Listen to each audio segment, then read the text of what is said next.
আসসালামু আলাইকুম। আমি হ্যাপি কিচেন থেকে আপনাদের সবাইকে স্বাগতম। আমার আজকের রেসিপি ডিম সুন্দরী পিঠা।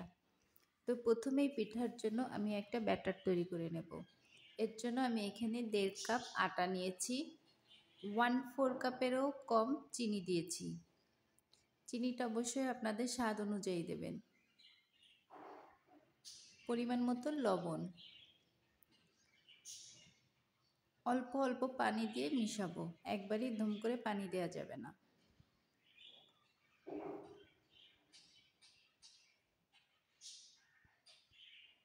অল্প অল্প পানি দেব আর একটা হ্যান্ড বিটারের সাহায্যে মিশিয়ে নেব। দিয়ে দেব সামান্য কিছু সাদা তিল আর কিছু কালো জিরা।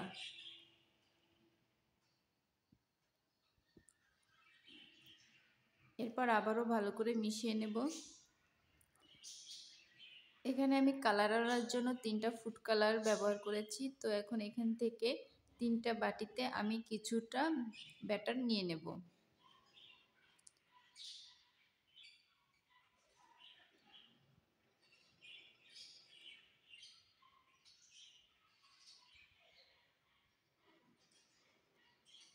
এবার আমি কালারগুলো দিয়ে দেব। এখানে আমি সবুজ, কমলা কালার আর খয়েরি কালার ব্যবহার করেছি। ফুড কালারগুলো দেওয়ার পর একটু ভালো করে নাড়িয়ে মিশিয়ে নেব।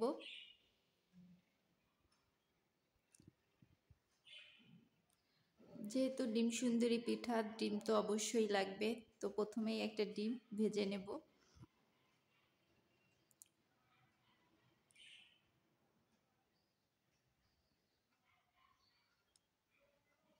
ডিমটাকে পাটিসাপটার মতো একটু ভাজ করে দেব। এবার এটাকে তুলে রাখবো। এবার দিয়ে দেব কমলা কালারের ব্যাটারটা। দেওয়ার পর হাতলটা ধরে একটু ঘুরিয়ে দেব। এবার তুলে রাখা ডিমটা দিয়ে আবার একটু ভাজ করে পাটিসাপটার মতো তুলে নেব।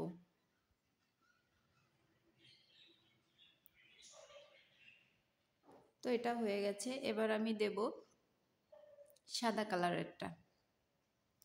একইভাবে হাতল দিয়ে ঘুরিয়ে ছড়িয়ে দেব। এটা যখন হয়ে যাবে তখন তুলে রাখা পিঠাটা এর উপর দিয়ে দেব।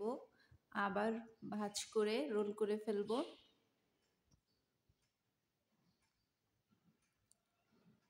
এটাও তুলে নেব। এবার দিয়ে দেব সবুজ কালারটা।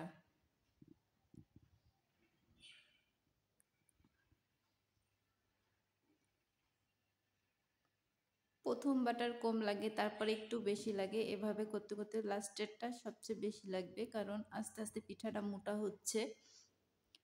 তো এপিঠ ওপিঠ ভালো করে ভাজা হয়ে গেলে এটাও তুলে নেব।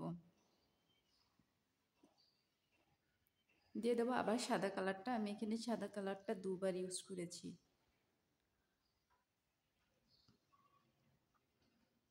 একইভাবে তুলে রাখা পিঠাটা আবার দিয়ে আবার একটু ভাজ করে হয়ে গেলে তুলে নেব।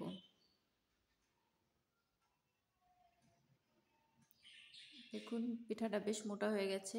এবার সর্বশেষটা এবার দিয়ে দিচ্ছি লাস্টে খয়েরিটা।